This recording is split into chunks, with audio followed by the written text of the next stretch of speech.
Well, we're back for another Stars in Cars at one of the most famous suburban football grounds back in the day when there were 12 of them. None other than Windy Hill. And the star is a bomber that played at the club. He was an assistant coach and he coached 2 senior AFL clubs, none other than Robert Shaw. Good morning, Robert. Finey, welcome to my territory. I know you don't get out here much, but fantastic. G'day, Ro. How are you, sure? This is familiar. Oh, it's great territory, isn't it? The Bomber Heartland. We've both seen a lot of time in this place, the stands, the grounds, the old change rooms. Do you miss that old suburban environment in the AFL? Well, yes and no. Look, it's all moved on, but it was great to go to Princes Park the other week for the Essendon Carlton NAB Cup. That was a beauty. It was a throwback, wasn't it? Yeah, it was a throwback. We had to park about 1 kilometre away. There's some great landmarks here, Mark, that used to be here, but they're not anymore. Like right across the room here from the rooms, the old rooms, used to be a milk bar, Mr. and Mrs. Clancy's milk bar. It's now a chiropractic. And every time after training, 40 blokes would pour into this little single-fronted milk bar and have milkshakes. Milkshakes, that's and right. Milkshakes, and this was recovery, milkshakes and cigarettes. Yeah. Right, so the flavour of the month was Blue Heaven, Mr. and Mrs. Clancy's Blue Heaven milkshake. It was unbelievable. And of course the boys were lighting up the cigarettes. Who was the heaviest smoker? Look, I'm not going to put anyone in. Well, I'm tipping a certain bloke called the Flying Dutchman. No, this was earlier. This is when I first arrived. Just pop down here, mate. And of course, everyone, this was in Tuddy's time, was about 17 or 18, so it's a big learning curve for me. And of course, when you opened the door, it was like the Hercowie camp, the smoke signals. The smoke would pour out, they'd shut the door and the smoke would stop. And then, so that was a great occasion. Now, Des Tuddenham was a fitness freak. He wouldn't have... No, he wasn't happy with that, Des. Yeah, I was going to say. But it was in the rooms and I was 17 and I couldn't believe it. And of course, around here, Mark, where these cars are parked, it hasn't changed much. This is where you got the famous ticket for parking around the Essendon area. And you only got it if you're a senior player. So you're allowed to park here? You're allowed to park here. When you're in the ones? When you're in the ones, right? So where do the twos have to go? Well, we were on the medium strip, and I mean we, because I was in the twos most of the time. So we had to get here early at 10:30. Games then were what, 12 o'clock and 2 o'clock? And you used to have to get on the medium strip up here, get a park. Where did you followed us? Rohan, where did you park? I used to park down the other side of Pascoe Vale Road. I think it was called Garden Street. But right. Yeah, so we're coming into Brewster Street now. This is Brewster Street, Connor Brewster and Napier Street. And as you can see, it hasn't changed. The gum trees are still there. It's amazing they survived, isn't it? Well, and you used to just find a spot along here, park and walk into the ground. So you also used to fly down here until they put the speed humps in. We're going over one of those speed humps now. But up and over the next.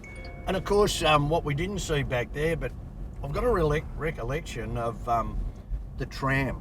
Like people used to catch the tram to the games, early 70s, and the tram line used to go right up to the bowling club there on the corner, and everyone used to pile out of there. Now, how old were you when you first arrived from Tasmania? I was just 17, just turning 18. So I left home when I was 17. Des Tuddenham and Jimmy Matthews came to my school, Elizabeth Matric College in Hobart, and there was an announcement. I was in class, Mark. Yes. And the announcement came over the loudspeaker. Would Robert Shaw please report to the headmaster's office? And you thought, what have I done this time? Well, it was a regular occurrence, so it didn't surprise me. Just do a U back here, Mark, and we'll go into downtown Essendon for you. Anyway, so I've walked. No pack drill, no announcement, Robert Shaw, to the headmaster's office. So, who have I belted now? Or I've pinched someone's footy in the playground or something like that. I've walked in, the headmaster said, come in, sit down, and in worked 2 gentlemen. And I recognised one of them, I didn't recognise the other. I said, that's the Collingwood captain. And it was Des Tuddenham. Well, it wasn't the Collingwood captain, it was the Essendon captain coach, Des Tuddenham. And I was basically, I was in a matric year. You did 2 years of matric, Finey? Yep. You did year 11 and 12, and then you tried to get your matriculation. So this was year 11, so that was the end of me. Didn't pass the subject, lost my concentration, and 10 months later I went to a cricket carnival, under-19 cricket carnival for Tassie, and didn't come back. Left mum, dad, my sisters at home, and came to this magnificent establishment where I spent the majority of my life, both summer and winter. And to start off with, it was a 12-month commitment, wasn't it? Because as you said, you played cricket for Tassie under-19s. You're a very good cricketer, so you were playing football here in the winter and cricket in the summer. Is that correct? I did it for as long as I could, and I had really supportive coaches. Barry Davis was up there, mate. Barry Davis was a great Essendon cricketer and a wonderful footballer, and he coached us, and he allowed me to play cricket. Tuddy allowed me to. Bill Stephen did, and of course Sheeds did. An interesting story about Sheeds, over the old rail bridge mark and turn right. He played first 11 for Richmond and was told by Graham Richmond, he was on the verge of playing in a Richmond premiership in cricket. That's right. And Graham Richmond told him, Sheeds actually took 5 for 24 one day against Northcote, and got told by Graham Richmond, Rohan, no finals for you. You're playing football. We had to pull out. Didn't he have to pull out of a grand final to play in a practice match? He certainly did. That's a true story, and it's the same year he took 5 for 24. And it's typical of Sheeds. Like he taught himself to bowl leg spin. Yeah. Like it's typical of the bloke, isn't it? The hardest art, just left up here, Mark. The hardest art of all was leg spin bowling. Now, we'll get on to Sheeds, but just on your own career, you were like dogged by serious injuries for much of the time you played, weren't you? Yeah, but that's the way it goes. It worried me because at 27 I gave it away, but I wasn't dedicated to one particular craft, because I love my footy and I love cricket. So I'd play footy and then go straight into cricket without any cricket pre-season. Yeah. And I'd do the same with cricket. I'd play right through to the end of the season and go into a footy season without any pre-season. Yeah. But I spent 12 years of my life there, a lot longer than that, 12 months a year with a month off, playing footy and cricket, because that was my passion, and to play here at this club was just, and with the personalities both in footy and cricket was fantastic. So I was never a dedicated fitness fanatic, so I got a lot of injuries, but I got a lot of freak injuries. I had, 9 operations in the 11 years that I was there. Did your Achilles, didn't you? Yeah, I snapped both Achilles, dislocated my shoulder, did my knee, reconstructed my thumb. Wow. What was the most painful of all the injuries? The shoulder dislocation's the worst one, the worst recovery as far as pain. It hurt at the time. It was over at Collingwood. And Renee Kink. Oh, yeah. Renee had it just about sums me up, I think. A young bloke fell on my Achilles at training, just snapped it in half, freak accident. So I'm playing on Craig Davis at Collingwood, and Renee ran past. So I've thrown an arm out to try and tackle him. What an absolute waste of time. Yeah, there's a bit of weight behind the Incredible Hulk. Yeah, he's going at full pace. I've stuck the arm up, and fair dinkum and Finey, it slid on his oil, up the back of his jumper. He's kept going, and so's my shoulder. Oh. So I'm there like this, with a dislocated shoulder, and that was, okay. yeah. Yeah, we're in the guts of Essendon. We're in the famous Mount Alexander Road that starts right down at Flemington Road and ends up here at Buller Road, and just here on the right, Mark, are 2 of the great landmarks where, as a young bloke, we spent a lot of time. On the right is the Essendon Hotel. In my time, it was called DeMarco's Hotel, and on the left is the Working Man's Hotel, the Tough Hotel for the labourers and the brickies and the workers, the Lincolnshire Arms Hotel. So if you can get in the left-hand lane there, so there's the 2 rival pubs, one at 100 metres. So which one did the players go to? Well, the players went there because when I first To the arrived, Essendon. the Essendon They Hotel. were, the Demarca. players were a bit aspirational, were they? They didn't see themselves as blue collar. Well, I think the clientele there was a lot more attractive. Yeah. Okay? Yeah. So we didn't have a social club in the early 70s. You'll have to go up Keeler Road now, Mark. Yep. You're right. So what happened was no social club. So that was the social hub of the players. So we would play, and then the players, the wives, the girlfriends, the coaches would have tables at the Essendon Hotel, have their meal there. The band had come on. Good bands? Oh, they're all good bands in that time. You know. Yeah, so we're talking what, like mid-late 70s? No, we're talking early 70s before the social. Okay. This is, So Lobby Lloyd and the Coloured Balls? no, they weren't there, but we'll get onto that a little bit later because, you know, disco didn't come into the late 70s. Yeah. So our entertainment after there was to look in the paper, look at all the venues, the Espy, the Palace, Bombay Rock, and Bombay see Rockers, and all yeah. that, and see where the bands were playing, Yeah.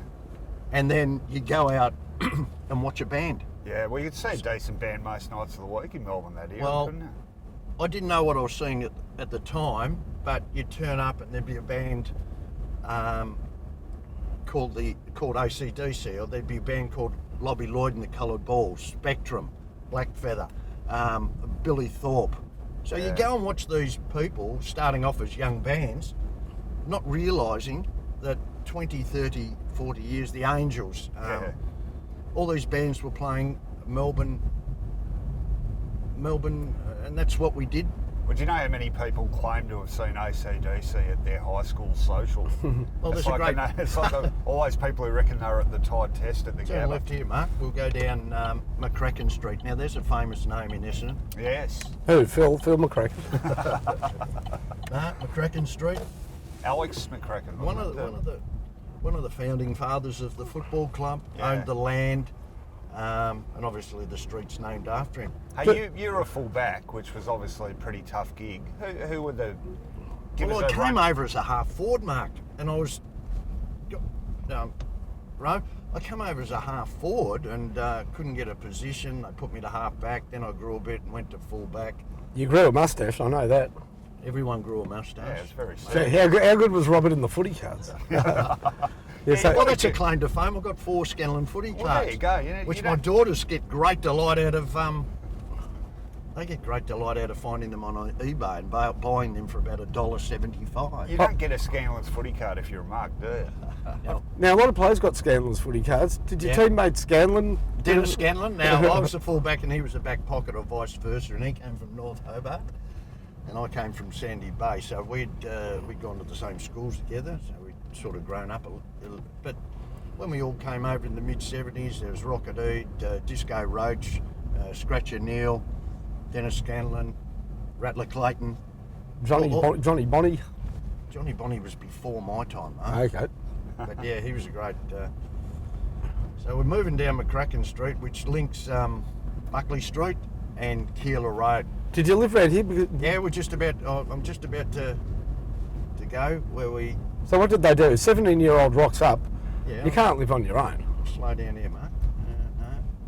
No. Nice houses. Here we go. Now, just here, mate. Look. Yep. Jacker Street. Yes. Right. If we turn into here and we can maybe even stop for a minute. And I was boarded at number 8 Jacker Street with a family that knew my mum and dad from Tassie. They'd moved over. Now, where's number 8, mate? That's That's 6. 6, 8.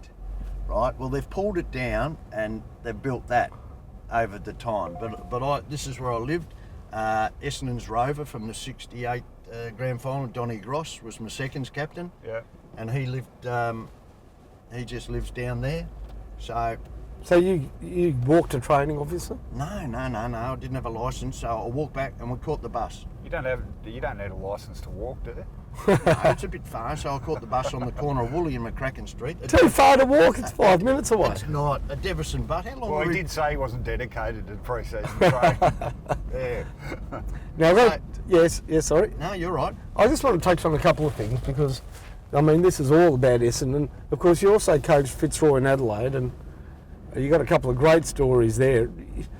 You've got to tell the viewers the story of how tough it was to recruit at Fitzroy and the day you hit your own kick.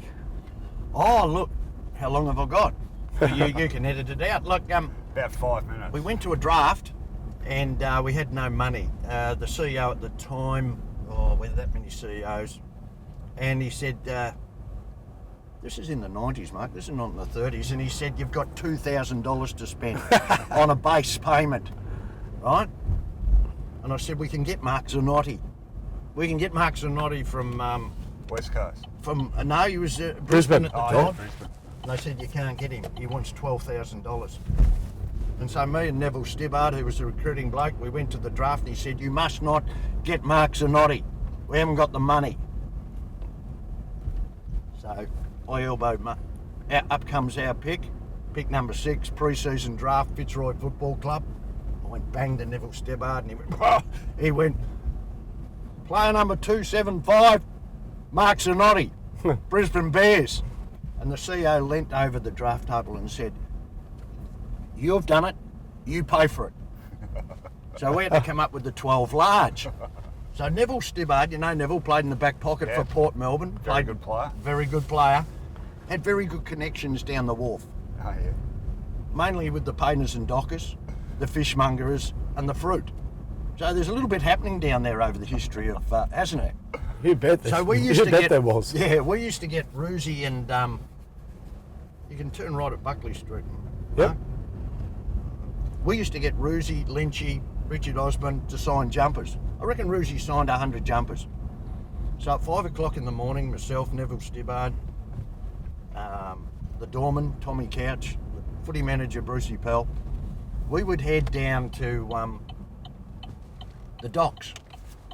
And Neville with all his contacts. So we would raffle off these jumpers, right? Yeah.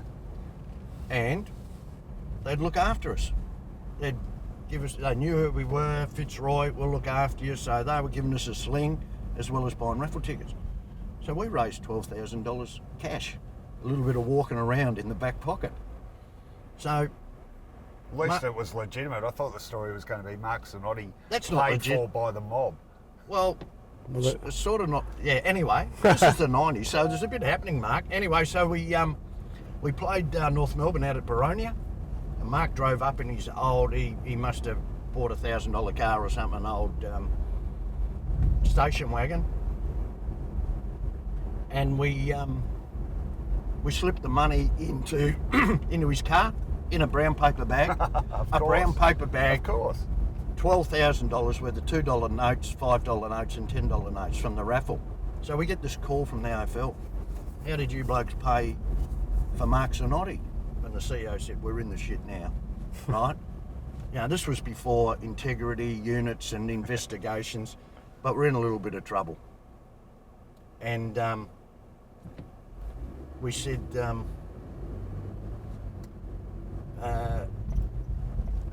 guilty? But please understand our circumstance. He said, we'd like to investigate it. I said, okay. And Neville said, right. We need names of people that are involved in this. So I said, the following painters and dockers were involved in it. The following fruit merchants and the following fishmongers were involved in it. If you want to go down to the Port Melbourne wharves and interview them, go for your life. The investigation died a very slow death, and we got Mark Zanotti, and he was a fantastic player for Fitzroy. He was good. So that's it in a nutshell, Mark. And what about the briefly the Adelaide story? Sort of not so right here. Yeah, not so enjoyable, really, was it? Sort of came about because we always used to beat them. Yeah. We beat a lot of sides, a good side, Fitzroy, and we beat them, and they, Cornsey and Bill Sanders and Bob Hammond and that's, how did these blokes do it?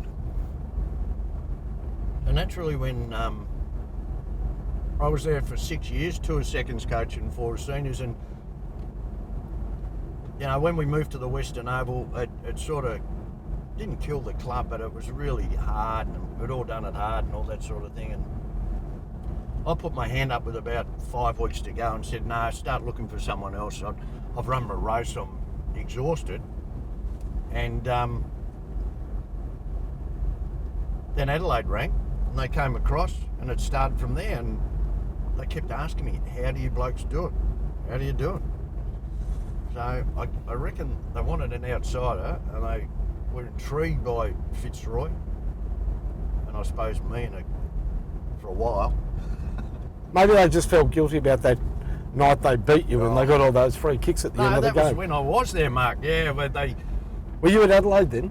No, I'm saying they felt guilty. They felt guilty about the win. It is the biggest highway robbery of the game. 91. Ever. I don't think we'd won a game, or we were struggling. And Maynard. Rod Jamieson, I think. Oh, Jamieson, that's it. What happened, we'd led all night and played magnificently. And but we got to 90 seconds to go, Mark. And this was before put them in the back line and zone and press back, still 1-on-1. And they've thrown the ball up, and first free kick went to Jars round the neck. He's kicked it down a little bit further, and another free kick. And then it went to the goal square. Jimmy Wynn laid a fantastic tackle on David Marshall. Marshall, he kicked one, and then also one more to... So in 90 seconds, they've paid 3 free kicks. And we got nutted, and that's when they wrote on AFL House. And yeah, it's a shock. I remember Peter McKenna calling, this is a disgrace. Yeah, it was highway robbery. Just very quickly with Adelaide, you got a very early lesson there about the press, about what you can and can't say to the South Australians. How do you know that story? Oh, well, actually, I thought it was quite innocent. I got appointed the same day as there was a change of government. I don't know which Premier came in, but there was a change of government on the very same day, Rohan. And I knew I was in a little bit of trouble when they had more journalists at my press conference than they had for the change of government. So it was a full house. An innocent question answered what I thought was innocently. And someone said, what's the main difference between the Victorian culture and what we've got here at Adelaide? I said, well, the Victorian culture of clubs, the Essendons and the St Kilda, they've been going for over 100 years. I said, Adelaide's only 4 years into the competition. So there's a lot of learning to be done about the opposition, what you're up against, the history of the competition, a lot of education about, how you can take these clubs on. I thought it was a reasonable question. The bad word was, Rohan, and you'll understand this, sub-editors and all that sort of thing. Yeah. Front page wasn't Labor tips out Liberal in an upset result. It's Shaw calls us uneducated. Oh, no. So that was the 5-minute mark of my career at Adelaide. Both years we started really well. The only excuse I'll give myself, Mark, is that the only time I reflect back in a sort of what if way was 2 knee reconstructions at the same time of the year, round 1 or 2 to Sean Wren. Yeah, it doesn't help, does it? Now, Blighty did a great job, but I had Sean Wren for 4 games, and Blighty had him for 44. Yeah. And we missed the final. We weren't hopeless, we weren't great, but we missed the finals by a couple of games each year, and things turned a little bit nasty. We're going to go up Matthews Avenue, Airport West. Now we're moving into the area now where Mark Thompson grew up, Bomber Thompson. Mark Harvey's just down the road a little bit down there at Keilor Park. Now, we've got to start wrapping this up, I'm afraid, but I don't know if you're aware of this, Robert. One of the key planks of Stars in Cars is our guest choosing some music to put on while we're driving. Now, I hope you've given this due consideration because it's very important. You are defined by your musical choices. This is it, folks, over the top. You got the air guitar? I'll take drugs. Who was the bloke with the glasses? One of the Brewster brothers. Yeah. John Brewster, and Punky. Buzz Bistrup, one of the great drummers, and of course the legendary late great. Whiskey bottle in his withered hand. No magazine.